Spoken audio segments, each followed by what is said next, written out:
Welcome back. As we earlier said, that youth represents 60% of the total population of the nation, and of course the nation depends on them as the driving force for the future. Of course, even the Egyptian administration have focused all its efforts on empowering and enforcing this sector in society, which is youth, facilitating all means for them in order to be trained, to be qualified, to be prepared to be the future leaders. And as we are talking about that, we're very delighted to be having with us Ms. Mona Emad, and she's an analytics implementation specialist.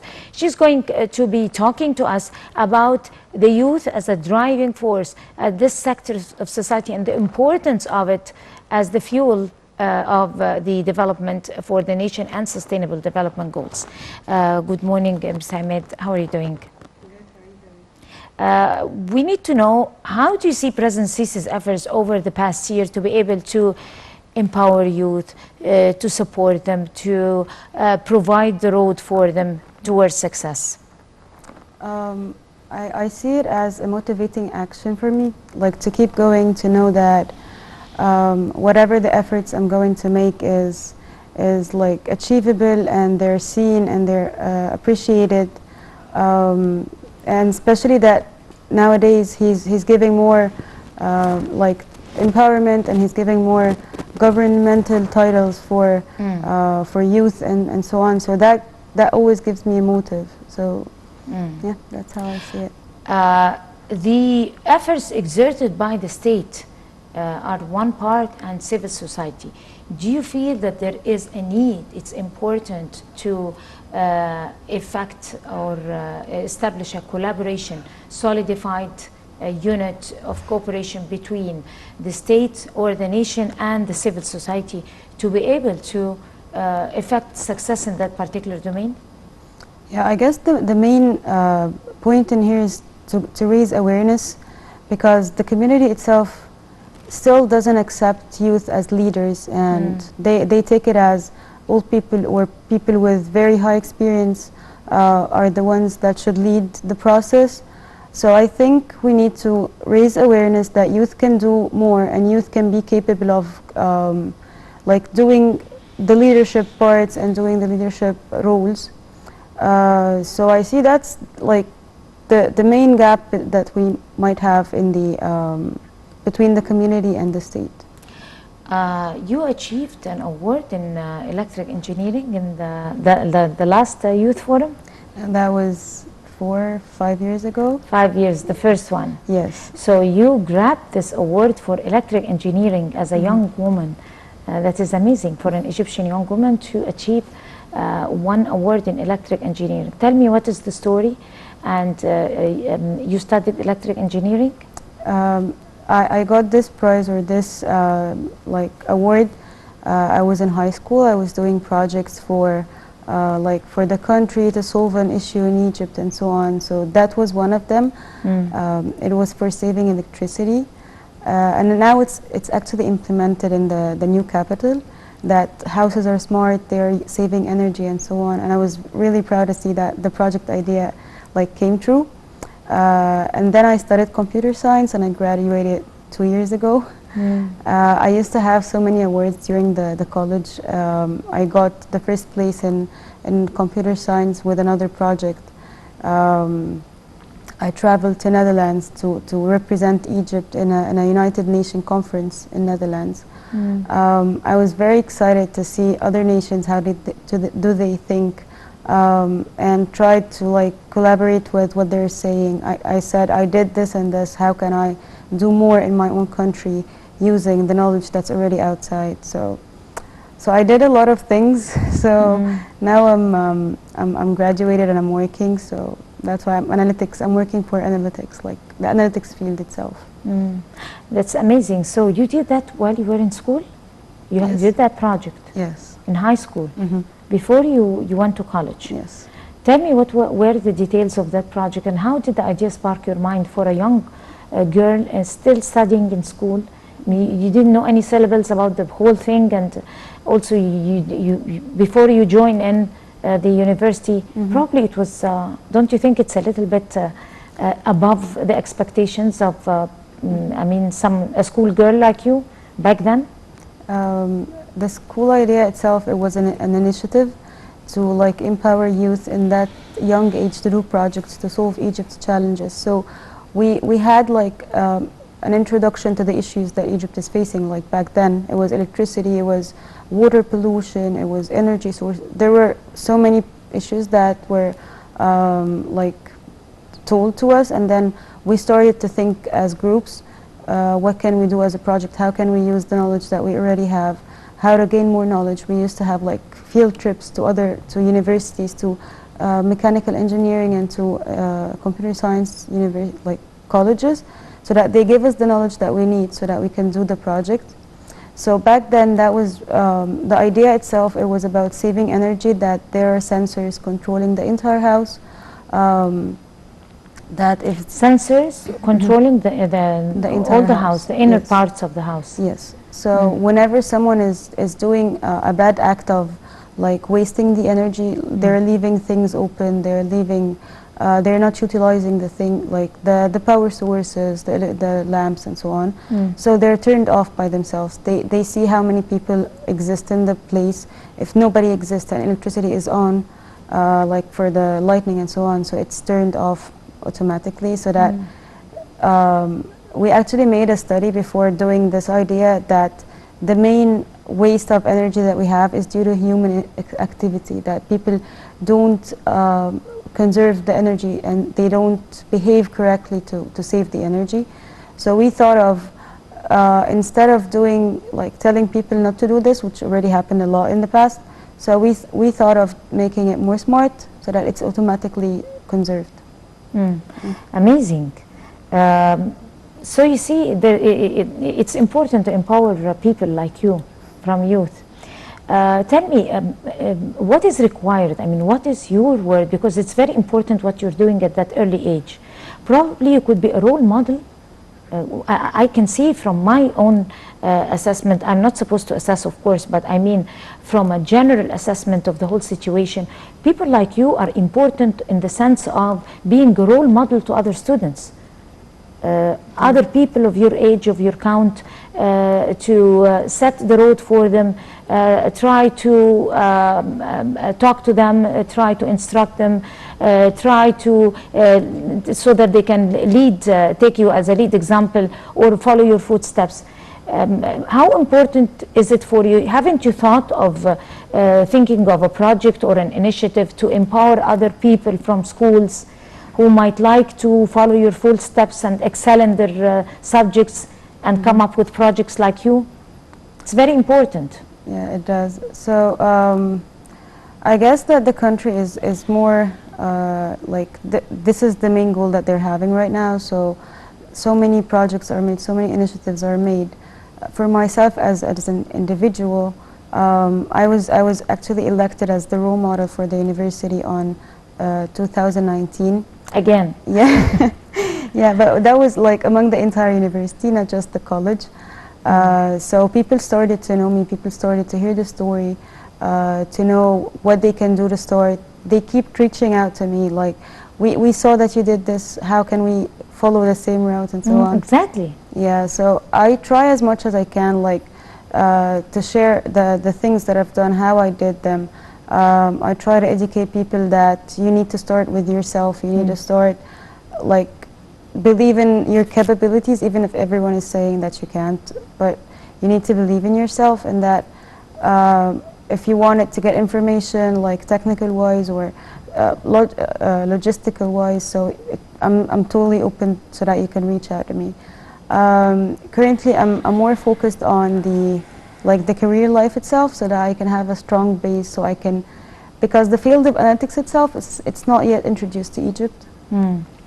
So I wanted to be more capable in the technical side of my career, so that I can introduce it to Egypt, so that it's implemented the same way that the energy saving has been implemented. So like in foreign countries, they use the analytics to see people's behavior online, to see how people interact with governmental sites, how do they use this behavior to enhance the services and so on. So now what's currently happening is that we started to be more digital. We started to have everything online in Egypt, but still it's not like perfect, it's not that much enhanced. So introducing the field of analytics itself to analyze what people do on these sites, what are the issues, where are the issues, so that they can have more effective services. This is the part I'm more focused on. Amazing. Yeah. But I want you to tell me, what was your routine as a young girl, I mean, as a student first, ever since you started? How did you develop those skills? What did you have in mind? I mean, did you study for a long time? You were interested in watching movies, getting awareness from over online, reading too much, getting some acknowledgements of things, of experiences around you. What exactly shaped that character inside you? This is important for other students watching you to follow your footsteps. Yeah. So, like, I didn't miss a chance. Every chance I had, like, to talk to people who has the knowledge, to discuss with them the ideas that I have, even not the ones implemented, but also the ones I want to implement. I always, like, for example, the language of sciences, the English. So I always, whenever I see foreign people in Egypt, I go and talk to them, like, say hi and start having a conversation so that I can develop my skills in speaking and representing myself. I used to be in so many student activities to have these soft skills that I can negotiate with people. I can present the ideas that I have. Were you a sociable student? You were popular and you had too many friends? Yes. Or you were an introvert? No, I was a very extrovert. That, like, when I graduated from college, like, everyone knew me. Everyone knew my name. I was very popular then, and that was because I was in so many student activities. I was in the student union of the university. So it wasn't all about studying and subjects. Yes. But how important is time management for you? And if you played sports, if you went on trips, you had leisure time too much, you played too much, I mean, you went to movies, you went out, I mean, were you interested in stuff like that, or you were I was a little bit much nerd. into that? Yeah, I was a little bit nerd. That I was so focused on my goals, and I want to get to this part first, and then when I graduated, I got the chance to do, like, the rest of things. So you weren't, I mean, participating on that side with friends? No. But at the same time, I didn't have time. You didn't have time. Yeah. You had a goal set before your eyes. Yes, but at the same time, it was like once every now and then, so that I need to have another life, or a life apart from the goals and career and study and so on. But that wasn't too often. That it didn't make me busy from. I'll talk to you about time management. This is not in the script, by the way, but I need to talk to you about time management, and I also need to talk to you about disappointments. When you are disappointed, where people frustrate you, when people didn't treat you in a way because of probably they did not estimate you the right way. They thought you wouldn't be able to make it, that your abilities are less than that. Probably they liked the other girl because something in them attracted, or the other guy, the student, I mean, schoolmates with you, and they pushed you behind. Sometimes you meet people like that. A lot. And they frustrate you. They don't give you enough chance to express your abilities. How did you manage with frustrations like that? And until this very moment, when you traveled, probably you were with other people, and you become frustrated by other people who assess you. Well, I have to take my time to be, like, upset about what happened, but then it's very strong motive for me to try again and to prove them wrong, if it was something that is, like, unfair to me. So many things I've been told that you are too young for this. At so many points, other people were selected because they were older than me. Even though I was, like, I had all the criteria met, more than the people who were selected, but just because of the age, they didn't take me and they took the other person. For after the high school, I had so many scholarships in outside of Egypt, in very popular universities. But outside Egypt? Yes, it was in US. So I had them as partial scholarships.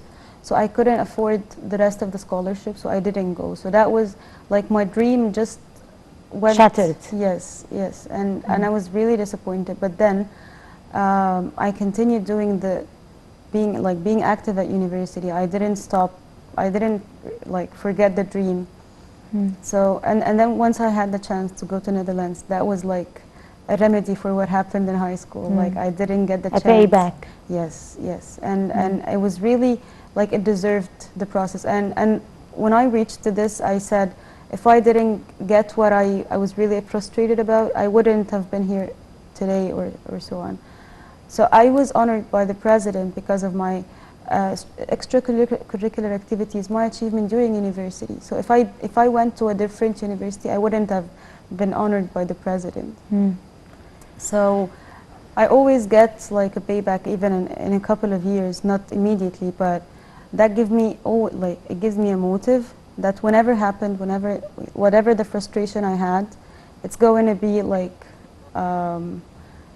I will return and do something that And makes revenge. it up for me. Exactly. But tell me, how important is it is focusing on education and studying and memorizing and excelling in getting high grades important, or focusing on culture and awareness more important? I mean, what is for you? I guess there has to be a balance. Like I had this balance for myself. I was having a very high grade when I graduated, and also I was very active. I see that people who waste this chance, like the university years or the undergrad years, they're priceless. Like you have so much time, you have so much energy to spend wise. If they just spend it all studying and doesn't do anything else, they will regret it, and I'm 100% sure they will regret it. Because after graduation, life gets like more responsibilities. You start to think in a different way that you cannot spend that much time that you had in university for like after graduation. You don't have that time anymore. You have work, you have like your own adult life, as people say. So I see that it's very important to have both, but not just spend it entirely for studying or for getting high grades. They have to make the balance so that they utilize their time to have these other activities and these other like skills and so on. Because this time it's not like it's not happening again. And especially that like youth minds at that age, it's very open and it's very like active, and they get the information easily, and they give ideas that are really brilliant. So yeah, it's like the most critical age for them. Do you think that achievements is related to age? I mean, do you think by the time you are 50, for example, or 40, you won't be able to achieve anything? Or do you think that you live to achieve, and it, regardless of how old you are? Do you think if someone is 16, for example, you won't be able to achieve something like someone who is 25? I mean, is age a very important criteria in the thing? Yeah, it depends on the environment that this person is in, but in older age, they take more time to complete the achievement, more than the young age. So that if people at 50, for example, if they wanted to get or to do an achievement, they have to spend so many years to get the enough knowledge so that it fits the age that they're in. So if someone wanted to get a prize, they have to have a very bright idea. They have to have something that is really well studied. So they will take years to do that, and like the more older they get, the harder like their achievement is to achieve. And what about people who achieve Nobel Prizes at 60 years old and 50 and 40? He spent like 20 years or more from his life working on this, for this goal. So if he wanted to achieve things at like an older age, he has to spend a very long time to prepare for it, to study it, and to deserve it. Because like if someone created a project similar to the one I did in high school and he was at 50, that wouldn't be like as precious as the people who did it at high school. Because the idea itself, it's like it's normal to be from someone who is at that age at high school, but from someone who is like 60 or 50, they should have add more to it, based on their experience, based on the Like he graduated, he worked, he had like 20 years of experience at work. How did he use these years in what he's doing? So we cannot compare both if they are giving the same output. You know what I mean? Yeah, That's true. You convinced me. I'm glad I did. What type of insecurities do you have in your character? I mean, things that you're not sure about yourself and you think you won't be able to achieve. I mean, not necessarily the practical life, but probably you are a human being and you have some insecurities. I guess the greatest one is being a woman in Egypt. It's just because the society still didn't accept that women can do things, women can have leadership. It started, and I'm pretty sure that the president is empowering women, but the society itself still didn't accept it 100%. They still see that women belongs to raise kids, And raising kids also is a talent. yeah, it is, but we shouldn't make it as like you cannot do anything other than this. Like Okay. every woman has a mother inside of her once she's raising kids, but that doesn't mean that she cannot do anything but raising kids. Even if she decided to, but they have to believe that she has the capability, but she decided to let it aside and focus with the kids. So like this is my biggest insecurity, like to convince people that I can be both. I can be like the woman they want me to be, and at the same time I can be the successful woman that has achievements and still doing achievements and has her own career life and so on. So this is my greatest insecurity, to get this balance. Okay, and also the character you became, who just on the first place ever since your early beginnings inspired you and continued to empower you when you were a little girl and you haven't had in mind anything set to decide? If I were to say like who initiated this thing, my mother, like we're three girls, okay? So the very first one, she's a doctor. The second one is an engineer, and I'm a computer engineer. So I used to look up to my biggest sister that I want to be like her because the age difference is a little bit big. So I always looked up to her, and then when I started seeing more successful people, I used like whenever I see someone who is more successful, I look up to them.